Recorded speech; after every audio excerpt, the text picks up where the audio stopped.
ಆರೋಗ್ಯಕ್ಕೆ ಹಾನಿಕರವಾಗುವಂತಹ ದುಶ್ಚಟಗಳಿಂದ ಯುವಕರನ್ನ ದೂರ ಇಡಬೇಕು. ಅಂದ್ರೆ ಕ್ರೀಡೆಗಳು ಅತಿ ಹೆಚ್ಚು ಅನುಕೂಲ ಮಾಡುತ್ತದೆ ಎಂದು ಸಮಾಜ ಸೇವಕ ಹಾಗೂ ಜೆಡಿಎಸ್ನ ಮುಖಂಡ HR ಸಂದೀಪ್ ರೆಡ್ಡಿ ಅವರು ತಮ್ಮ ಅಭಿಪ್ರಾಯವನ್ನ ಹೇಳಿದ್ದಾರೆ.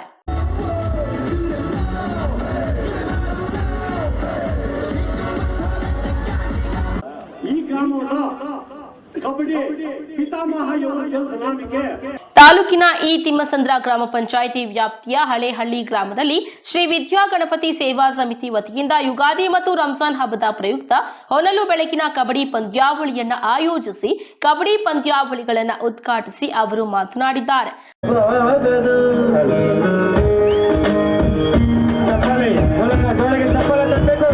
ಹಳ್ಳಿಯ ಜನರು ಯುಗಾದಿ ಎಂದರೆ ಇಸ್ಪೀಟು, ಕೋಳಿ ಪಂದ್ಯ, ಜೂಜಾಟ ಇನ್ನಿತರೆ ಅನ್ಯ ಚಟುವಟಿಕೆಗಳಲ್ಲಿ ಭಾಗವಹಿಸಿ ದಿನ ಕಳೆಯುತ್ತಿದ್ರು. ಆದರೆ ಈ ಬಾರಿ ಆ ರೀತಿ ಆಗಬಾರದು ಎಂಬ ಉದ್ದೇಶದಿಂದ ಹಳೇಹಳ್ಳಿ ಗ್ರಾಮದಲ್ಲಿ ಗ್ರಾಮೀಣ ಮಟ್ಟದ ಹೊನಲು ಬೆಳಕಿನ ಕಬಡ್ಡಿ ಪಂದ್ಯಾವಳಿ ಆಯೋಜಿಸಿದ್ದೇವೆ ಎಂದರು. ಫೈನಲ್ ಪಂದ್ಯಾವಳಿಯಲ್ಲಿ ಹಳೇಹಳ್ಳಿ ಹಾಗೂ ದೇವರ ಮಳ್ಳೂರು ಗ್ರಾಮಗಳ ನಡುವೆ ಜಿದ್ದಾಜಿದ್ದಿನ ಆಟ ನಡೆದು ಅಂತಿಮವಾಗಿ ಹಳೇಹಳ್ಳಿ ಜಯ ಗಳಿಸುವ ಮೂಲಕ ಮೊದಲನೇ ಬಹುಮಾನವಾಗಿ 15,000 ಹಾಗೂ ಆಕರ್ಷಕ ಟ್ರೋಫಿ ಪಡೆದರೆ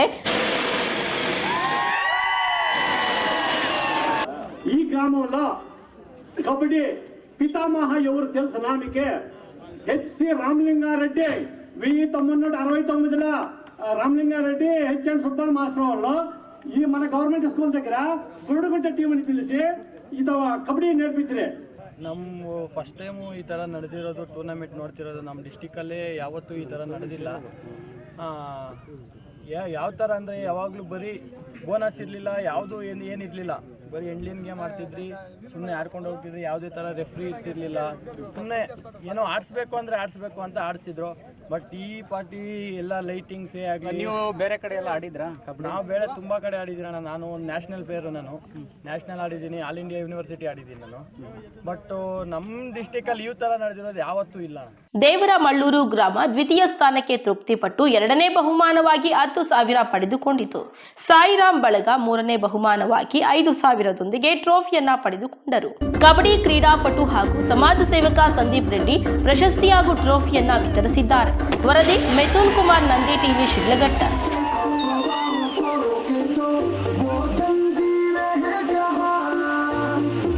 ಯಾವುದೇ ಪಕ್ಷ ಭೇದ ಬಿಟ್ಟು ನಾವೆಲ್ಲರೂ ಒಂದೇ ಊರಿಗಾಗಿ ನಾವು ಅಂತ ಎಲ್ಲರ ಮೈಂಡಲ್ಲೂ ಸೆಟ್ ಆಗಿದೆ. ಯಾವುದೇ ರೀತಿ ರಾಜಕೀಯ ಇಲ್ದಂಗೆ ಎಲ್ಲರೂ ನಾವೆಲ್ಲ ಒಂದೇ ಊರಿಗಾಗಿ ನಾವೆಲ್ಲ ಮಾಡಬೇಕು ಅಂತ ಏನು ಪ್ರೋಗ್ರಾಮ್ ಮಾಡಿದ್ರು ಎಲ್ಲ ಒಂದು ಟೀಮ್ ಮಾಡ್ಕೊಂಡಿದ್ವಿ. ಹಳೇಹಳ್ಳಿ ಸಂಘ ಅಂತ ಅದರಲ್ಲಿ ಡಿಸ್ಕಸ್ ಮಾಡ್ತೀವಿ. ಅದರಲ್ಲಿ ಡಿಸ್ಕಸ್ ಮಾಡಿ ಅದೇ ರೀತಿ ಕಾರ್ಯಕ್ರಮನ ತುಂಬ ಯಶಸ್ವಿ ಮಾಡ್ಕೊಡ್ತೀವಿ. ಅದೇ ರೀತಿ ಊರಿನಲ್ಲಿ ಎಜುಕೇಟೆಡ್ ಇಲ್ಲದೆ ಕೆಲವು ಅನ್ಎಜುಕೇಟೆಡ್ ಸಹ ಅವ್ರ ಕೈಲಾದಂಥ ಸಹ ಯಾವುದಕ್ಕೂ ನಮಗೆ ಅಡ್ಡಿ ಇಲ್ಲ. ಹಾಗಾಗಿ ಸಾಮಾನ್ಯವಾಗಿ ಎಲ್ಲೇ ಆಗಲಿ ಕಬಡ್ಡಿ ಮಾಡೋದಕ್ಕೆ ಯಾರು ಮನಸ್ಸು ಮಾಡೋಕ್ಕೆ ಹೋಗಲ್ಲ. ಕ್ರಿಕೆಟ್ ಆಗ್ಲಲ್ಲಿ ಮಾಡ್ತಾರೆ, ಪ್ರತಿಷ್ಠೆಗೋಸ್ಕರ ಪ್ರೈಸ್ ಕಳಿಸ್ಬಿಡ್ತಾರೆ. ಆದರೆ ಕಬಡ್ಡಿ ಮಾಡೋದು ಒಂದು ರಿಯಲಿ ರಿಸ್ಕ್. ಯಾರೇ ಆಗಲಿ ದೊಡ್ಡರು ಒಪ್ಕೊಳ್ಳೋದೇ ಇಲ್ಲ ಈ ಗೇಮ್ಗೆ. ಅಷ್ಟು ರಿಸ್ಕಿ ಗೇಮನ್ನು ಇಷ್ಟು ಯಶಸ್ವಿ ಮಾಡಿದ್ದೀವಿ ಅಂದರೆ ಅದು ಇದು ಟೀಮ್ ವರ್ಕ್. ನಮ್ಮ ವಿದ್ಯಾ ಗಣಪತಿ ಹಳೇಹಳ್ಳಿ ಸಂಘದ ಎಲ್ಲ ಸದಸ್ಯರು, ಅವರ ಗ್ರಾಮಸ್ಥರು ಎಲ್ಲರೂ ತುಂಬ ಕೋಆಪ್ರೇಷನ್ ಕೊಡೋದ್ರಿಂದ ಕಾರ್ಯಕ್ರಮ ತುಂಬ ಯಶಸ್ವಿಯಾಗಿದೆ. ಎಲ್ಲರಿಗೂ ಮತ್ತೊಮ್ಮೆ ಚಿರಋಣಿಯಾಗಿರ್ತೀವಿ. ಇಂಥ ಕಾರ್ಯಕ್ರಮಗಳು ನಾವು ಯಾವುದೂ ಆಗಲಿ ಒಗ್ಗಟ್ಟಿನಿಂದ ಮಾಡ್ತೀವಿ. ಇದಕ್ಕೆ ಮೇಯ್ನು ಬೆನ್ನೆಲುಬಾಗಿ ಆರ್ಥಿಕವಾಗಿ ಸಂದೀಪ್ ರೆಡ್ಡಿ ಸರ್ ಅವರು ಬಂದು ನೀವು ಮಾಡಿ ಅಂತ ಹೇಳಿದ್ರು. ಪ್ರೈಸ್ ಮನಿ ದೊಡ್ಡದಾಗಿ ಇಡೋಣ ಅಂತಂದರೆ ಬೇರೆ ಬೇರೆ ಟೀಮ್ಗಳೆಲ್ಲ ಬಂದುಬಿಡ್ತವೆ, ಕ್ಲಬ್ ಟೀಮ್ಸ್ ಬರ್ತದೆ. ಗ್ರಾಮೀಣ ಜನತೆಗೆ ನಾವು ಪ್ರೋತ್ಸಾಹ ಮಾಡಬೇಕು, ನಮ್ಮ ಲೋಕಲ್ ಟೀಮ್ಗೆ ಮಾತ್ರ ಬರಬೇಕು. ಸೆಟಪ್ ಹೆಂಗನ ಇರಲಿ, ಪ್ರೈಸ್ ಮನಿ ಕಡಿಮೆ ಇದ್ದಾಗ ಬಿಡುವಂಥ ನೆಗ್ಲೆಕ್ಟ್ ಮಾಡ್ತಾರೆ. ಅಷ್ಟಕ್ಕೆ ನಾವು ಬರೋಕ್ಕಾಗಲ್ಲ ಅಂತ ನಮ್ಮ ಪ್ರತಿಭೆಯನ್ನು ನಾವು ತೋರಿಸ್ಕೊಳ್ಳೋಕ್ಕೆ ಒಂದು ಅವಕಾಶ ಸಿಕ್ತು. ಅದೊಂದು ಮೇನ್ ಪಾಯಿಂಟ್. ಸರ್, ಹಳ್ಳಿಗಾಡಲ್ಲಿ ಏನಾಗುತ್ತೆ ಅಂದರೆ ಈ ಯುಗಾದಿ ಅಂತ ಬಂದರೆ ಈ ಜೂಜಾಡೋದು, ಅದೇ ರೀತಿ ಕೋಳಿ ಪಂದ್ಯ ಅದು ಇದು ಇರುತ್ತೆ. ಈ ಕಬಡ್ಡಿ ಮಾಡಿರೋದ್ರಿಂದ ಯಾವ ರೀತಿ ಅನುಕೂಲ ಆಗ್ತದೆ ಸರ್? ಅದು ಜೂಜು ಅಂದರೆ ಎಲ್ಲರೂ ಎಲ್ಲ ಊರುಗಳಲ್ಲೂ ಮಾಡೋ ಅಂಥದ್ದು. ಬಟ್ ಏನಪ್ಪ ಅಂದರೆ ಅಲ್ಲಿಂದ ಮೈಂಡನ್ನು ಡೈವರ್ಟ್ ಮಾಡಿ ಅಲ್ಲಿಂದ ಅವ್ರನ್ನ ಬಿಡಿಸಿ ಇದಕ್ಕೆ ಒಲವು ತೋರಿಸ್ಬೇಕು. ಸಾಮಾನ್ಯವಾಗಿ ಗ್ರಾಮೀಣ ಪ್ರದೇಶದ ಪ್ರತಿಯೊಬ್ಬರ ನಾಡಿಯಲ್ಲೂ ಕಬಡ್ಡಿ ಅನ್ನೋದು ಇದ್ದೇ ಇರ್ತದೆ. ಎಂಥವನಿಗೆ ಎಂಥ ಅನ್ಎಜುಕೇಟೆಡ್ ಆದರೂ ಕಬಡ್ಡಿ ಅಂದರೆ ಅಷ್ಟು ಇಂಟ್ರೆಸ್ಟ್ ಆಗಿ ಆ ರಾತ್ರಿ ಕ್ಲೌಡ್ ನೋಡಿದಾಗೆ ನಮಗೆ ಅದು ಅರ್ಥ ಆಗೋದು ಏನು ಅದಕ್ಕೆ ಇದು ಅಂತ. ಅದು ಮಾಡಿ ತುಂಬ ಯಶಸ್ವಿ ಆಗಿದ್ದೀವಿ. ಇದೇ ರೀತಿ ಮುಂದಿನ ದಿನಗಳಲ್ಲೂ ಒಳ್ಳೆ ಮಟ್ಟ. ಸರ್, ಹಳ್ಳಿಗಾಡು ಪ್ಲಸ್ ಈ ಕಡೆ ಬೆಟ್ಟ ಗುಡ್ಡಗಳು ಯಾರು ಕೂಡ ಗಮನ ಹರಿಸ್ತಾನೆ ಇರಲಿಲ್ಲ ಇಂಥ ಕಾರ್ಯಕ್ರಮ. ಅದೇ ರೀತಿಯಾಗಿ ಯುವಕರು ಕೂಡ ನಿಮಗೆ ಪ್ರೋತ್ಸಾಹ ಕೊಡ್ತಾ ಇರುವಂಥದ್ದು, ತಿರ್ಗಿ ಮತ್ತೆ ಕಬಡ್ಡಿ ಆಡಿಸ್ತಾರೆ, ಹೀಗೆ ನಿಮಗೆ ಖುಷಿ ಕೊಡುತ್ತೆ ಅಂತ? ತುಂಬಾ ಖುಷಿ ಕೊಡುತ್ತೆ. ಇಂಥ ಕಾರ್ಯಕ್ರಮವನ್ನು ಯಶಸ್ವಿ ಮಾಡಿದಾಗ ನಮ್ಮ ಸ್ಟ್ರೆಂತ್ ಏನಂತ ಗೊತ್ತಾಗುತ್ತೆ. ಮತ್ತು ಯಾರು ಮಾಡದೇ ಇರುವಂಥ ಇವನ್ನ ನಾವು ಅಷ್ಟು ಯಶಸ್ವಿ ಮಾಡಿದ್ದೀವಿ. ಮತ್ತು ಪ್ಲಾನಡ್ ಆಗಿ ಪ್ರತಿಯೊಂದಕ್ಕೂ ಸಂದೀಪ್ ರೆಡ್ಡಿ ಸರ್ ಅವರು ತುಂಬ ಪ್ಲಾನಡ್ ಆಗಿ ಪ್ರತಿಯೊಂದು ಹಿಂಗೆ ಮಾಡೋಣ ಎಲ್ಲ ಟೀಮಲ್ಲಿ ಡಿಸ್ಕಸ್ ಮಾಡ್ತಾಯಿದ್ವಿ. ಸರ್ ಅವರು ಟೀಮಲ್ಲಿದ್ದಾಗ ಇಂಥದ್ದು ಮಾಡಬೇಕು, ಸರಿ ಇಂಥದ್ದು ಕರೆಕ್ಟ್ ಇದೆ, ಈ ಥರ ಮಾಡೋಣ, ಈ ಥರ ಬೇಡ. ಮತ್ತು ಏನಪ್ಪ ಅಂದರೆ ಮಾಮೂಲಿಯಾಗಿ ಟೀಮು ಆದ ತಕ್ಷಣ ಅವರು ಸೋತವ್ರು ಹೊರಟೋಗ್ತಾಯಿದ್ರು. ಎಲ್ಲರನ್ನ ಬೆಳಗ್ಗೆವರೆಗೂ ಹಿಡಿದಿಡ್ಬೇಕು ಅಂತ ಒಂದು ರಸಸಂಜೆ ಮಾಡಿದ್ವಿ. ಕಬಡ್ಡಿ ಬಗ್ಗೆ ಒಲವಿಲ್ಲದವರು ಸಹ ಬಂದು ಅದನ್ನು ಎಂಜಾಯ್ ಮಾಡಿದ್ರು.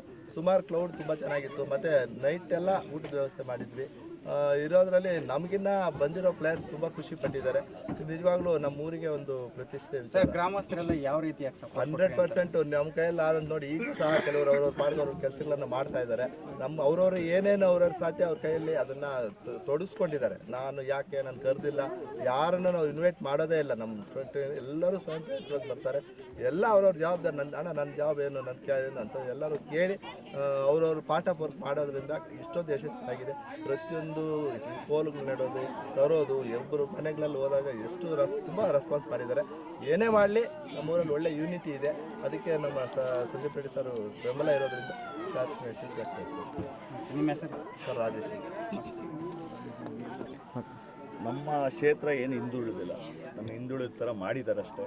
ನಮ್ಮ ಕ್ಷೇತ್ರದಲ್ಲಿ ಅತಿ ಬುದ್ಧಿವಂತರಿದ್ದಾರೆ, ಅತಿ ಚೆನ್ನಾಗಿ ಓದಿದ್ದಾರೆ, ಅತಿ ಬುದ್ಧಿವಂತ ರೈತರು ಕೂಡ ಇದ್ದಾರೆ.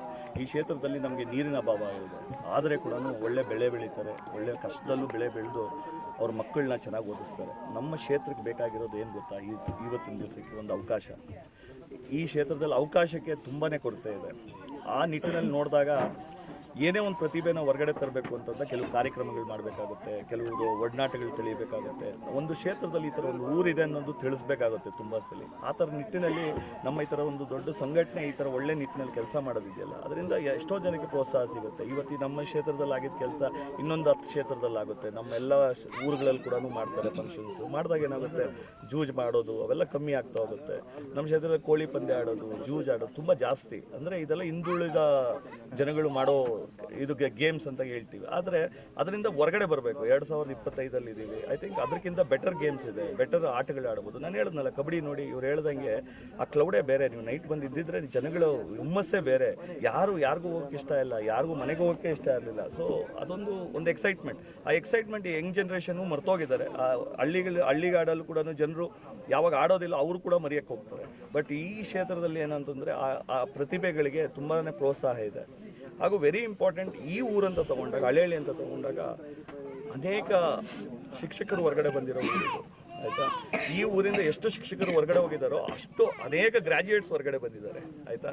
ಸೊ ನಮ್ಮ ರೂಟ್ ಏನು ಹೇಳ್ತಿರಲ್ಲ, ಇವತ್ತು ನಮ್ಮ ಶಿಡ್ಲಘಟ್ಟೆಗೆ ಏನು ರೂಟ್ ಅಂತ ಹೇಳ್ತಿರಲ್ಲ, ನಮ್ಮ ಕ್ಷೇತ್ರದ ಕೊಡುಗೆ ತುಂಬ ಜಾಸ್ತಿ ಇದೆ. ಎಸ್ಪೆಷಲಿ ಹಳ್ಳಿ ಕೊಡುಗೆ ತುಂಬ ಜಾಸ್ತಿ ಇದೆ. ಮುಂದಿನ ದಿನಗಳಲ್ಲಿ ನಮ್ಮ ಕ್ಷೇತ್ರದಲ್ಲಿ ಇನ್ನೂ ಒಳ್ಳೊಳ್ಳೆ ಕೆಲಸಗಳಾಗುತ್ತೆ ಅಂತ ಹೇಳಕ್ಕೆ ಇಷ್ಟಪಡ್ತೀನಿ. ಸರ್, ಕಬಡ್ಡಿನೇ ಯಾಕೆ ಆಯ್ಕೆ ಮಾಡ್ಕೊಂಡು? ಕಬಡ್ಡಿ ನಾಡಿ, ಅದು ಜನಗಳ ನಾಡಿ. ಯಾವುದೋ ಒಂದು ಗೇಮ್ ಆಡ್ಸೋಕೆ ಬರೋದಿಲ್ಲ. ಕ್ರಿಕೆಟ್ ನಡೆಸ್ತಾರೆ. ಕ್ರಿಕೆಟ್ ಯಾರಿಗೆ ಬೇಕಿದೆ? ಕ್ರಿಕೆಟ್ ಇದು ಓನ್ಲಿ ಗ್ಲಾಮರಸ್ ಗೇಮ್ ಅಷ್ಟೇ. ಅದೊಂದು ಇಂಗ್ಲೆಂಡ್ ಪಾಶ್ಚಿಯ ದೇಶದಿಂದ ಬಂದು ಒಂದು ಗ್ಲಾಮರ್ ಆಗಿರೋದು. ಆದರೆ ತೊಡಗಿರೋದು ನಮ್ಮ ಕಬಡ್ಡಿಯಲ್ಲಿರ್ಬೋದು, ಖೋಖೋಲಿರ್ಬೋದು, ನಿಮ್ಮಲ್ಲಿ ವಾಲಿಬಾಲ್ ಆಡ್ತಾರೆ ನಮ್ಮ ಕ್ಷೇತ್ರದಲ್ಲಿ. ಈ ಥರ ಗೇಮ್ಸ್ಗೆ ನಾವು ಪ್ರೋತ್ಸಾಹ ಕೊಡಬೇಕು. ಇವೆಲ್ಲ ಫಿಟ್ನೆಸ್ ಇರುತ್ತೆ, ಯಂಗ್ಸ್ಟರ್ಸ್ ಫಿಟ್ಟಾಗಿರ್ತಾರೆ, ತುಂಬ ಅದಕ್ಕೆ ಮೈಂಡ್ ಗೇಮ್ಸ್ ಇರುತ್ತೆ, ಅದೆಲ್ಲ ಇರುತ್ತೆ. ಸೊ ಆ ನಿಟ್ಟಿನಲ್ಲಿ ನೋಡಿದಾಗ ಕಬಡ್ಡಿ ಮೇಕ್ಸ್ ತುಂಬಾ ಡಿಫ್ರೆನ್ಸ್ ಇದೆ. ನಾನು ಹೇಳಿದ್ನಲ್ಲ, ರಾಜೇಶ್ ಅವ್ರು ಹೇಳ್ದಂಗೆ ಎವ್ರಿ ಬ್ಲಡ್ಡಲ್ಲಿ ಆ ನಾಡಿ ಇರುತ್ತೆ. ಕಬಡ್ಡಿ ಎಲ್ಲರೂ ಆಡಿರ್ತಾರೆ. ಯಾವುದೇ ಬಿಟ್ಟು ಕಬಡ್ಡಿ ಅಂದರೆ ಒಂದ್ಸಲಿ ಹೋಗಿ ಆಡೋಣ ಅನಿಸುತ್ತೆ. ಸೊ ಅದೊಂದೇ ನಾಡಿ ಅಲ್ಲಿ ಕರ್ಕೊಂಡ್ಬಂದು. ಸರ್, ನಿಮಗೆ ಯಾಕೆ ಈ ಥಾಟ್ಸ್ ಬಂತು ಅಂತ, ಯುಗಾದಿಗೆ ಹಿಂಗೆ ಮಾಡಬೇಕು ಅಂತ, ಈ ಕಬಡ್ಡಿನೇ ಮಾಡಬೇಕು? ಇದಕ್ಕೆ ಮೇಯ್ನ್ ಇರೋದು ನಮ್ಮ ಸಂಘಟನೆ ಏನೇ ಸಜೆಷನ್ ಕೊಟ್ಟು ಅಂದ್ರೆ ಅವ್ರ ಮೇಲೆ ತುಂಬ ಥಾಟ್ ಮಾಡಿರುತ್ತೆ. ಅವರು ಒಂದು ಎಳಿತಾರೆ, ನಾವು ಅದಕ್ಕೇನೋ ಒಂದು ಲೆಕ್ಕಾಚಾರ ಮಾಡಿ ಏನೋ ಒಂದು ಮಾಡ್ತೀವಿ. ಬಟ್ ನಮ್ಮ ಏನು ಸಂಘಟನೆ ಏನಿದೆ, ಇವರು ಒಂದು ಪ್ರೇರಣೆ ಏನಿದೆಯಲ್ಲ, ಯಾಕಂದ್ರೆ ಎಲ್ಲರೂ ಓದಿರೋ ಯುವಕರಲ್ಲಿ ಯಾರು ಕೂಡ ಒಂಥರ ಅನ್ಗ್ರಾಜುಯೇಟ್ಸು ಆ ಥರ ಯಾರೂ ಇಲ್ಲ. ಎಲ್ಲರೂ ಓದಿರೋರು, ಎಲ್ಲ ವಿದ್ಯಾವಂತರಿದ್ದಾರೆ. ಅವಾಗ ಏನು ಮಾಡುತ್ತೆ, ಏನೇ ಥಾಟ್ಸ್ ಬಂದ್ರೇನೋ ಅದಕ್ಕೆ ಒಂದು ವ್ಯಾಲಿಡೇಷನ್ ಇರುತ್ತೆ, ಪ್ರಾಪರ್ ವ್ಯಾಲಿಡೇಷನ್ ಇರುತ್ತೆ. ಇವತ್ತು ಈ ಸಕ್ಸಸ್ ಆಗೋ ಕಾರಣ ಏನಕ್ಕಂದ್ರೆ ಎಲ್ಲರೂ ಇದ್ದೀವಿ, ಎಲ್ಲ ಎಜುಕೇಟೆಡ್ ಇದ್ದೀವಿ. ಅದಕ್ಕೆ ಅಲ್ವಾ ಒಂದು ಫೈರ್ ಬ್ರಿಗೇಡ್ ಗಾಡಿ ನಿಂತಿದೆ, ಒಂದು ಇದು ನಿಂತಿದೆ, ಒಂದು ಆಂಬ್ಯುಲೆನ್ಸ್ ನಿಂತಿದೆ, ಒಂದು ಪೊಲೀಸ್ ಬಂದಿದೆ. ಏನಕ್ಕೆ ಅಂತಂದರೆ ಅದು ಮಾಡ್ತಾ ಇರೋ ಸಂಘಟನೆ ಆ ಥರದ್ದಿದೆ. ಸೊ ಅದನ್ನು ಹೇಳಕ್ಕೆ ಇಷ್ಟಪಡ್ತೀನಿ. ಸರ್, ಈ ಕಾರ್ಯಕ್ರಮ ಅಲ್ಲದೆ ಬೇರೆ ಕಾರ್ಯಕ್ರಮಗಳು ಕೂಡ ಆಯೋಜನೆ ಮಾಡಿದ್ರೆ ಇಲ್ಲ ಇಲ್ಲಿವರೆಗೂ ಏನು ಮಾಡಿದ್ರೆ? ತುಂಬಾ ಮಾಡಿದ್ದೀವಿ. ಗಣೇಶ ಫೆಸ್ಟಿವಲ್ಗಳಿರ್ಬೋದು, ಅನೇಕ ರಂಜಾನ್ ಇರ್ಬೋದು, ತುಂಬಾ ಮಾಡ್ತೀವಿ ನಾವು. ಇದೇ ಫಸ್ಟ್ ಮೊದಲಲ್ಲ, ಇದೇ ಕೊನೆಯೂ ಅಲ್ಲ, ಮುಂಚೆ ಮಾಡ್ಕೊಂಡು ಬಂದಿದ್ದೀವಿ. ತುಂಬ ಕೆಲಸಗಳು ಮಾಡ್ಕೊಂಡು ಬಂದಿದ್ದೀವಿ. ಮೊಹರಂ ಮಾಡ್ತೀವಿ ನಮ್ಮ ಕ್ಷೇತ್ರದಲ್ಲಿ. ನಮ್ಮ ಹಳ್ಳಿಯಲ್ಲಿ ಮುಸ್ಲಿಂ, ಹಿಂದೂ, ಕ್ರಿಶ್ಚಿಯನ್ ಎಲ್ಲ ಒಟ್ಟಿಗಿದ್ದೀವಿ ನಾವು. ನಮ್ಗೆ ಯಾವುದೇ ಥರ ಕನ್ಫ್ಯೂಷನ್ಸ್ ಇಲ್ಲ, ಆಯಿತಾ. ನಾವು ಎಲ್ಲರ ಜೊತೆ ಸೇರ್ತೀವಿ, ಎಲ್ಲರ ಜೊತೆ ಬೆರಿತೀವಿ. ಏನಕ್ಕಂತ ಹೇಳದ್ನಲ್ಲ ನಿಮಗೆ, ಅನೇಕ ಶಿಕ್ಷಕರಿರೋ ಕ್ಷೇತ್ರ ನಮ್ಮದು. ಸೊ ಎಲ್ಲ ವಿದ್ಯಾವಂತರಿದ್ದಾರೆ. ವಿದ್ಯಾವಂತರಿರೋ ಜಾಗದಲ್ಲಿ ಯಾವತ್ತೂ ಈ ಥರ ಪ್ರಾಬ್ಲಮ್ಸ್ ಇರೋದಿಲ್ಲ. ನಮ್ಮ ಊರಿನ ಸಹಜವಾಗಿ ಎಲ್ಲರ ಸಪೋರ್ಟ್ ಇರಬೇಕು. ಅದಕ್ಕೆ ತಾನೇ ಏನಾದ್ರು ಅಷ್ಟು ದೊಡ್ಡ ಲೈವ್ ಮಾಡೋಕ್ಕೆ ಸಾಧ್ಯ ಆಯಿತು. ಎಷ್ಟು ಪ್ರೋಗ್ರಾಮ್ಗಳು ನೀವು ಲೈವ್ ಮಾಡಿದ್ದೀರಾ? ಇದು ಫಸ್ಟ್ ಟೈಮ್ ಅಂತ ಕಾಣುತ್ತೆ. ಕಬಡ್ಡಿ ಲೆವೆಲ್ನ ಈ ಲೆವೆಲ್ಗೆ ಲೈವ್ ಮಾಡಿರೋದು ಅಂದರೆ ನಮ್ಮ ಊರಿನ ಪ್ರೋತ್ಸಾಹ ಇದ್ರೇ ಈ ಲೆವೆಲ್ಗೆ ರೀಚ್ ಮಾಡೋಕ್ಕಾಗೋದು. So unity is something but ಅದಕ್ಕೆ ನಮ್ಮ ಟೀ ಶರ್ಟ್ ಅಂದರೆ ಸರ್ ನಿಮ್ಮ ಊರನ್ನ ಉತ್ತಮಕ್ಕೆ ಎತ್ಕೊಂಡು ಹೋಗ್ಬೇಕು ಅಂತ ನಿಮ್ಮ ಅಭಿಪ್ರಾಯ? ನಮ್ಮ ಊರು ಆಲ್ರೆಡಿ ಉತ್ತುಂಗದಲ್ಲಿ ಇದೆ, ಆಯಿತಾ. ನಾವು ಇನ್ನೂ ಬೇರೆ ಕಡೆಗೆ ಸಬ್ಬರಿಸ್ಬೇಕು, ಬೇರೆ ಜನಗಳಿಗೆ ಅರ್ಥ ಆಗಬೇಕು ಅನ್ನೋದು ಆಸೆ ಅಷ್ಟೇ. ನಮ್ಮ ಊರಲ್ಲಿ ಎಲ್ಲರೂ ತುಂಬ ಚೆನ್ನಾಗಿದ್ದಾರೆ. ಯಾರಿಗೆ ಯಾವುದೇ ಥರ ಟ್ರಬಲ್ಸ್ ಇಲ್ಲ ನಮ್ಮ ಊರಲ್ಲಿ. ಎಲ್ಲರೂ ಸರ್ ಆಗಲೇ ನೀರಿನ ಪ್ರಾಬ್ಲಮ್ ಅಂತ ಹೇಳಿ ನಾನು ಹೇಳಿದ್ದು ನೀರಿನ ಪ್ರಾಬ್ಲಮ್ ಅಲ್ಲ. ನೀರಿನ ಪ್ರಾಬ್ಲಮ್ ಇದ್ರೇನು ನಮ್ಮ ರೈತರು ತುಂಬ ಚೆನ್ನಾಗಿ ವರ್ಕ್ ಮಾಡಿ ಒಳ್ಳೆ financially they are very strong ಅಂತ ಹೇಳ್ತಾ ಇರೋದು. ಅಂದರೆ ನಮ್ಮದು ನಾರ್ಮಲಿ ನಮ್ಮ ಶಿಡ್ಲಘಟ್ಟ ಕ್ಷೇತ್ರದಲ್ಲಿ ನೀರಿನ ಅಭಾವ ಯಾವಾಗಲಿಂದನೂ ಇದೆ. ಬಟ್ ಈ ಕಡೆ ಇರೋ ರೈತರು ಏನಿದಾರಲ್ಲ, ಕಷ್ಟಪಡ್ತಾರೆ, ದುಡಿತಾರೆ, ಅದರಲ್ಲೂ ಏನಾದ್ರು ತೆಗಿತಾರೆ. ಇವತ್ತು ನಮ್ಗೆ ಸರಿಯಾದ ಮಾರ್ಕೆಟ್ಗಳಿಲ್ಲ, ಸರಿಯಾದ ಬೆಲೆಗಳು ಸಿಗ್ತಾ ಇಲ್ಲ, ನಮಗೆ ಕರೆಕ್ಟಾಗಿರುವ ಒಂದು ಗೋಡೌನ್ಸ್ ವ್ಯವಸ್ಥೆ ಇಲ್ಲ. ಆದರೆ ಕೂಡ ರೈತರು ಏನಾದ್ರು ಮಾಡಿ ಅವ್ರ ಜೀವನಗಳನ್ನ ಮುಂದೆ ಸಾಗಿಸ್ತಾ ಇದ್ದಾರೆ. ಕರೆಕ್ಟ್ ಇಂಪ್ರೂವ್ ಆಗುತ್ತೆ. ಇಂಪ್ರೂವ್ ಆಗಬೇಕು ಅನ್ನೋಕ್ಕಿಂತ ಇಂಪ್ರೂವ್ ಆಗುತ್ತೆ. ನಾವೆಲ್ಲ ಸೇರ್ಕೊಂಡು ಮಾಡಿದ್ರೆ ಇಂಪ್ರೂವ್ ಆಗುತ್ತೆ.